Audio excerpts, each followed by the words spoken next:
Cicchini taking over for Aaron Hill. Aaron Hill's day is done, and before he goes to the clubhouse, kind enough to put a headset on and joining us in the Brewers dugout. Aaron, great to have you in Milwaukee. We welcome you to Brewtown. And how are things going in camp so far with the new club? They're going great. Everyone's excited, obviously doing their work and getting ready. So it's been a fun first couple of weeks here. Yeah, how's third base the transition? I know you can play anywhere, but it looks like third base is going to be your spot. How's it going so far? Well, that's what spring training is for. You know, you're getting the reps in, and the guys have been great, just picking the brains of some of the coaches here, and it's just getting the reps. You know, feeling more comfortable every day, and you know, happy to get in there every day just to hopefully get some balls. I didn't get any today, but you know, getting the work this morning and every day really helps. So it's been fun. Now, we have been watching you, you know, as the opponent, you know, just wear out Brewers pitching over the course of your career. Does anybody talk to you about that? And you've had a lot of success against the Brewers, so I guess if you're the Brewers, they say, if I can't beat him, I guess we should bring him over here so we don't have to worry about getting him out. We'll see. Hopefully it continues, because it's you know, it's a great place to play, great place to hit, and I've heard only great things about the fans all year long, so I look forward to seeing that. Had one of the great feats in the history of Major League Baseball, did Aaron Hill. The second, I believe it was, of 2 cycles in 11 days. What do you remember about that whole window of time in your career? It kind of just flew by, to be honest with you. I'm glad, you know, we won both games, because it's much easier to celebrate than if you would have lost. But you know, it's one of those things, you're having a good game and get up, and you just hopefully just try to keep it coming, and just trying to stay simple. When you're trying to get a hit or trying to get a double or whatever you may need, you know, those things don't tend to usually happen. So it's one of those things you just got to remind yourself, stay soft, stay short, and making sure, and hopefully good things will happen. Was that just veteran respect being shown to you right there with the towel in the water?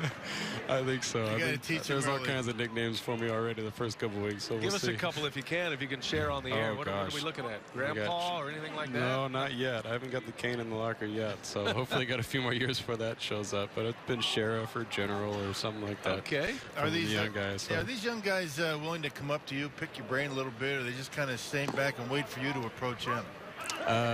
It's been great. I've actually been pleased with it, because I love talking baseball. I think sometimes it gets lost in this game with the younger generation about sitting around the clubhouse and actually talking about either the preparation for the day before or after the game. And these guys have been awesome, just talking about past games, your experiences in certain situations, and I'll do that all day long. I mean, I'm excited as can be to talk about that. So I've been really thrilled with the guys and talking to them, and just hoping to shed some light on certain situations and getting them the experience as well.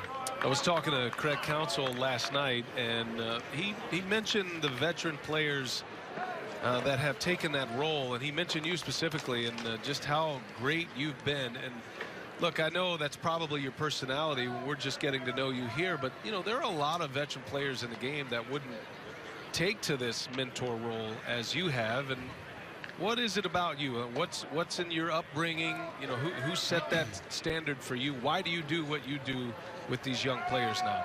It's just playing the game the right way. I mean, to be honest with you, it's not. I don't look at it as being a mentor. It's just, I love talking baseball. I love being at the field. I love being outside. And anyone who wants to come with me and talk baseball, that's awesome. I'm looking forward to it. So we just hope to, you know, have fun with these guys, and just hope to, you know, Counsell was a guy that played the game the right way. Played it the right way a long time. And I'm hoping I can do the same thing. And, you know, the game's been around for a long time, and the one thing you can't control is just your effort level. You got a group of guys here that are willing to go the extra mile and work hard. And, you know, I think it's going to be interesting to see what happens this year, because it could be a lot of fun when you get some young, hungry guys with a lot of talent here. Who were some of your mentors? Who were the guys that, when you were coming up, you're a young player, that you would talk to, the guys that are on your Mount Rushmore of influential personalities? I think when you talk about, you know, I've been very fortunate to have a few years under my belt, but, you know, so there's so many guys that, you know, if you're really willing to learn and willing to listen on a day-to-day basis, anybody and everybody you can learn something from in this game. But some guys, obviously, been very fortunate to play with a lot of big names. You know, obviously Vernon Wells was one guy that took me under his wing at first. Scott Rowland was probably my all-time favorite guy. Roy Halladay, just absolutely admired his work ethic and what he brought to the table every day. You know, Frank Thomas, I mean, Troy Gloss, Matt Stairs, you can go down the line. There's so many guys that just had so much knowledge, and those were the guys that sat around after the clubhouse and just talked about the game. You know, sat there for hours sometimes, and those are the times that I sometimes learned the most, was just sitting around talking about baseball. And you know, it's hopefully bring some of that here. Now, you've had a long, distinguished career, the Toronto Blue Jays. Just looking at your numbers back in 2009. Now, Aaron, I don't have to remind you about the numbers. That was an incredible year for you. I mean, you led the league, the American League, with 682 at-bats, 36 home runs, 108 RBIs. Now, can we expect that kind of year out of you this year? No pressure, man. You know, that was an interesting year, to say the least. It was like 2008 was a tough year. I was out almost 3.5 months with a bad concussion, and I'll be honest with you, there were times I didn't know if I was going to play again. And you know, they completely just sent me home. They said just get away from the game.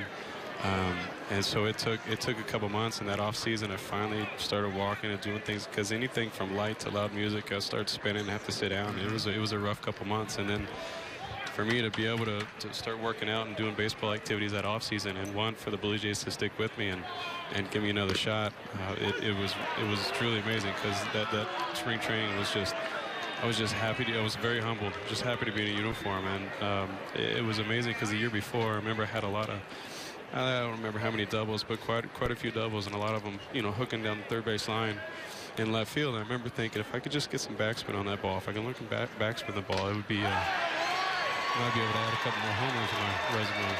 And you certainly did.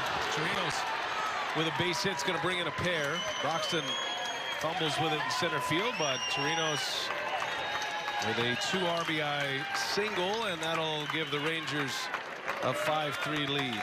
Incidentally, it was 37 doubles, I think it was there. Shortchange yourself there. Well, it was.